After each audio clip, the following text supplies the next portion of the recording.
अंत में किचड़ा सब बाहर निकल कर आएगा।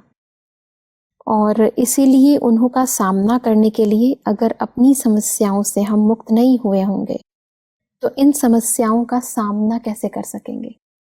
सबसे बड़ी बात है जो परमात्मा कह रहे हैं कि अंत समय में सारा किचड़ा बाहर आएगा। जी।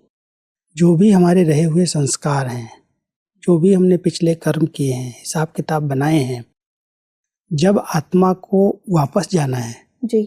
84 के चक्र के अंदर आत्मा कुछ न कुछ विकारों के अधीन होकर के जो कर्म करती है, हिसाब किताब बनते हैं। जी। पुण्य किए हैं, पाप भी किए हैं, तो धीरे धीरे पापों की गठरी बढ़ती गई है, पुण्य दबते गए हैं। जी।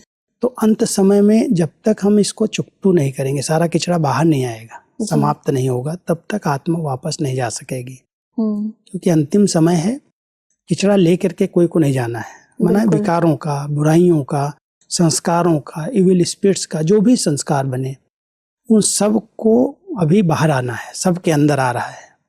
जो हमारे रहे हुए हिसाब किताब हैं वो भी आ रहे हैं जी। जहाँ से हमने कुछ ऐसा नेगेटिव किया है, किसी को दुख दिया है, किसी को कोई चोरी की है, ठगी की है, कुछ भी किया जी, वो अभी सब बाहर आएगा।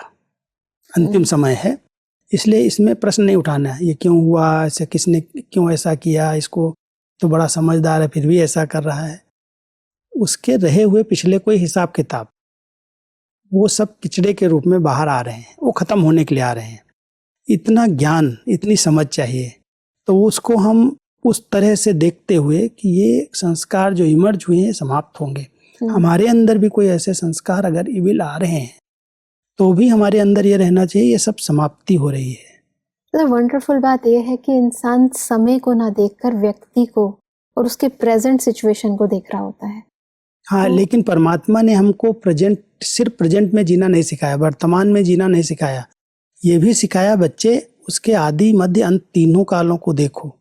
और खुद परमात्मा ने हमें ऐसे देखा है। वर्तमान समय अगर हमारे अंदर कोई कमी कमजोरी है, कोई संस्कार बहुत फोर्स से इमर्ज हो रहा है, तो भी परमात्मा उसको दोष नहीं दे रहे हैं। कहते बच्चे ये इसकी कमी निकल रही है बाहर, ये समाप्त होने के लिए आ रही है। इसलिए उसको उस नजर से उन्होंने नहीं देखा जी। क्योंकि जानते हैं कि इनको ही मैंने तो देवता बनाया था और इनको ही बनना है।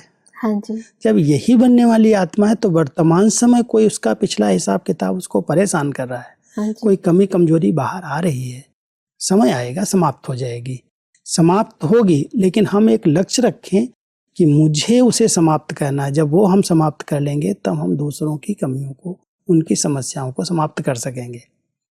अब इसके लिए चाहिए फुल अटेंशन। भाई साहब, जब सामने वाला आपके लिए कुछ गलत कर रहा है और गलत युक्तियां भी रच रहा है, और उस समय इंसान को केवल वो जो बुराई होती है वही इमर्ज रूप में दिखाई देती है।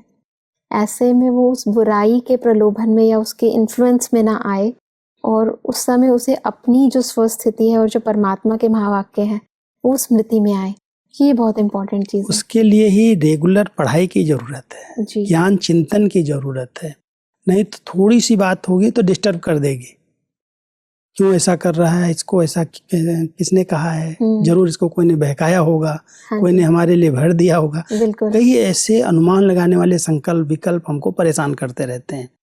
लेकिन अगर ज्ञान है, अगर उसने इस नॉलेज को अच्छी तरह से जीवन में अपनाया है, धारण किया है, तो उसको ब्रेक लग सकती है।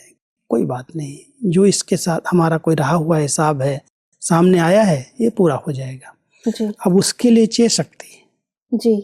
उस दृश्य में अपने को स्थिर रखने की शक्ति चाहिए, और वो स्थिर रखने की शक्ति केवल बिंदु रूप की स्टेज से ही आती है।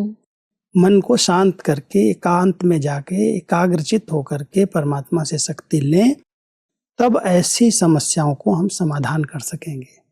और वो समाधान जब हम अपनी समस्या का कर लेंगे, हम अपनी स्थिति को नहीं बिगड़ने देंगे, तब हम दूसरों को मदद कर सकेंगे।